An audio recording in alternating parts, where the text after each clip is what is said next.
90వ కీర్తన 5వ వచనం చూద్దాం. కీర్తనలు 90వ కీర్తన 5వ వచనం. ఏమైనా కోరికలు కలిగి ఉన్నాం. మొదటిగా రాయబడిన మనము గడ్డిని పోలిన వారిగా ఉన్నాం. ఎవరిని? గడ్డిని ఎవరు కూడా ఇష్టంగా ఇంట్లో పెంచుకోరు. గడ్డిని ఎవరు కూడా ఇష్టంగా ఇంట్లో పెంచుకోరు. గడ్డి ఉందనుకుని ఒక రాయబడుతుంది, నీవు గడ్డిని పోలి ఉన్నావు.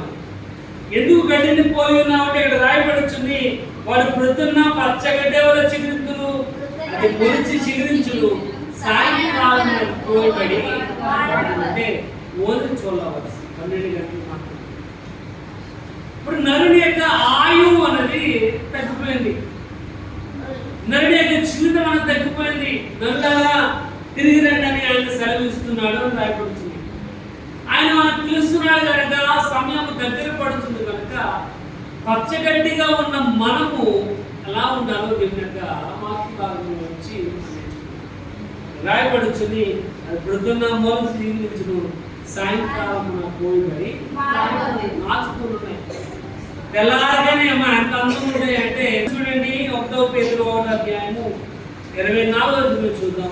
గడ్డి ఎండిపోతుంది, గడ్డి వాడిపోతుంది, గడ్డి యొక్క లైఫ్ టైం చాలా తక్కువ, కానీ ఆయన వాక్యము మాత్రము నిలుచును రాయబడుతుంది. వాక్యం మాత్రం ఉంటుంది. కానీ మనం గడ్డి పువ్వు లాంటి వారు కాబట్టి రాయబడుతుంది, వారి అందమంతయు కూడా గడ్డి పువ్వు వలె ఉంది. అందమంతా కూడా కాబట్టి గడ్డి పువ్వు లాంటి అందానికి గడ్డి పువ్వు లాంటి అందానికి వాడిపోయేది అని రాయబడుతుంది. అంటే ఎక్కువ కాలం నిలిచేది మాత్రం కాదు, రాయబడుతుంది దేవుని యొక్క వాక్యం మాత్రమే